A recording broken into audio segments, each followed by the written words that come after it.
The responsibilities of governments.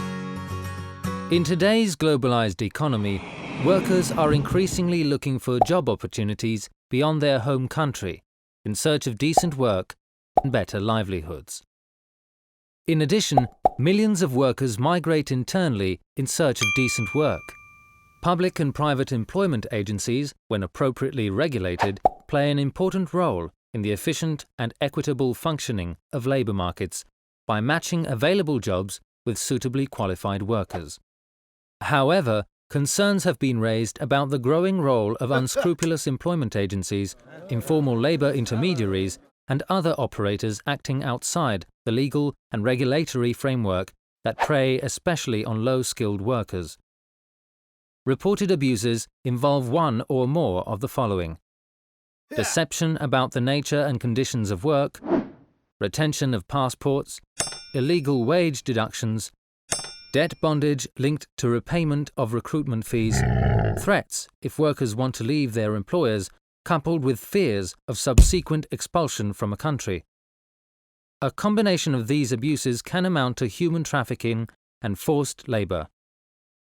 Despite the existence of international labour standards relating to recruitment, national laws and their enforcement often fall short of protecting the rights of workers, and migrant workers in particular.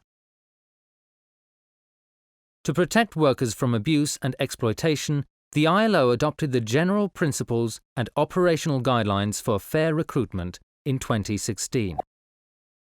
By pooling guidance from existing standards, the guidelines aim to inform the activities of the ILO and other organizations, national legislatures, enterprises, recruiters, and social partners. The principles and guidelines cover the recruitment of all workers, nationals or migrants, internally and internationally, in all sectors. They apply to recruitment directly by employers as well as through intermediaries. While the general principles provide guidance at all levels and for all actors, the operational guidelines outline the responsibilities of specific actors in the recruitment process. Let's look more closely at the responsibilities of governments. Governments bear the primary responsibility for advancing fair recruitment practices as regulators, employers, and as providers of public employment services. The first part of the operational guidelines for fair recruitment focuses on the responsibilities of governments when acting in a regulatory capacity. So, what duties do governments have when it comes to regulating recruitment? An overarching guideline is that governments must respect, protect, and fulfill the human rights of all workers, including the right to organize and bargain collectively. They must also work to prevent and eliminate forced labour, child labour, and discrimination in employment. But protecting workers requires taking appropriate steps to prevent, investigate, punish, and redress any abuse by employers, recruiters, and other enterprises. To this end, it is crucial that governments strengthen laws and regulations related to fair recruitment, in collaboration with the social partners. Legislation will be most effective when it covers all aspects of the recruitment process and applies to all workers, especially those who are in vulnerable situations. But it is not enough for laws regarding fair recruitment to be in place. Governments must also ensure that they are effectively enforced. This can be achieved by setting up public registration, licensing, or other regulatory systems that allow workers to verify the legitimacy of recruitment agents.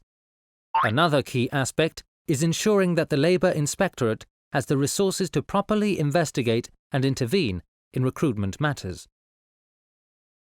Governments can also implement shared responsibility initiatives. These ensure that employers and recruiters are held accountable, individually or jointly, for the respect of workers' rights.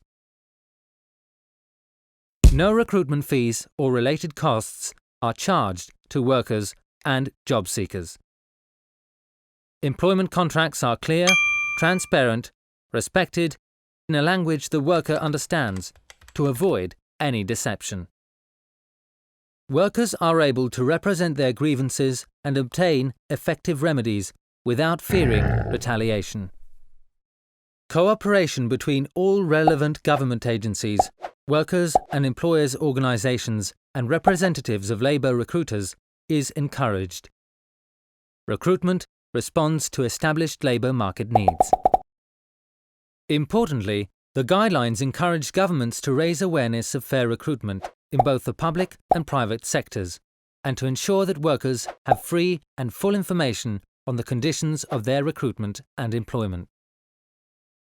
This can be achieved by training and educating employers, recruiters, and workers on the need for human rights, due diligence, and on preventing fraudulent recruitment practices. Furthermore, governments have a duty to ensure that bilateral and multilateral agreements with other states on labour migration are in line with international human rights standards. Agreements should include mechanisms for oversight of the recruitment of migrant workers. Finally, governments should promote adherence to the principles and guidelines within their own workforces and supply chains and by enterprises that are owned or controlled by them, nationally and internationally. This video has presented several ways in which governments are expected to promote fair recruitment. As the guidelines highlight, these interventions can be especially pivotal in conflict and crisis situations, where the risk of abuse in recruitment is exacerbated.